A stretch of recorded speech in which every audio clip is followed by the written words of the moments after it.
J'ai raconté, je crois, ma pire expérience professionnelle quand je travaillais dans la publicité. Je travaillais à l'époque chez Dailymotion, la plateforme de vidéos française, et j'étais en charge de la création des contenus publicitaires digitaux. Et il y a une marque de hard discount allemande qui vient nous voir avec deux objectifs très précis. Le premier, se glamouriser, puisqu'effectivement ils étaient tombés à un niveau d'image assez bas.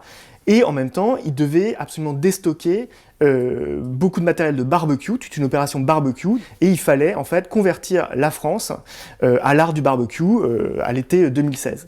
Et moi, ce que je vais leur proposer, c'est une émission de télé-réalité de cuisine, une parodie d'émission de télé-réalité de cuisine, dédiée pour la première fois à l'art du barbecue. Et pour que le genre soit réaliste, on va convoquer dans ce programme des vedettes de la télé-réalité un petit peu défraîchies, mais aussi des youtubeurs, des instagrammeurs, tous immatures, mais pour le côté digital, social.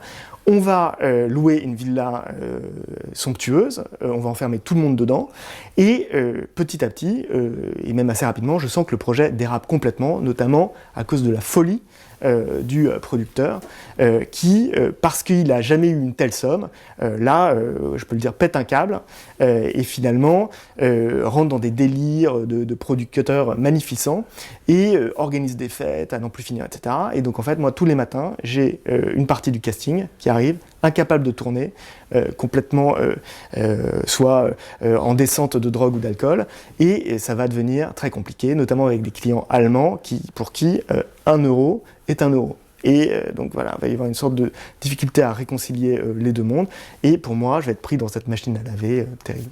Moi, au début, en fait, j'avais pas tellement prévu d'écrire quelque chose de drôle. Moi, j'ai pas la prétention d'être comique, etc., etc.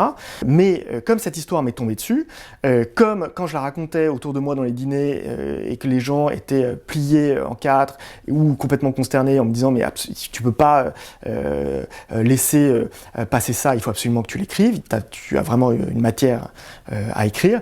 À ce moment-là, voilà, je me suis prêté au jeu et effectivement, en l'écrivant, je me suis rendu compte qu'il y avait tellement de péripéties, tellement de choses incroyables, qu'effectivement, ça avait sans doute une valeur. Et donc, dans ce livre, je raconte les péripéties d'Odalie Summer, de Vince Leclerc, de Will Ahmed, de Tama Tonnerre et plein d'autres.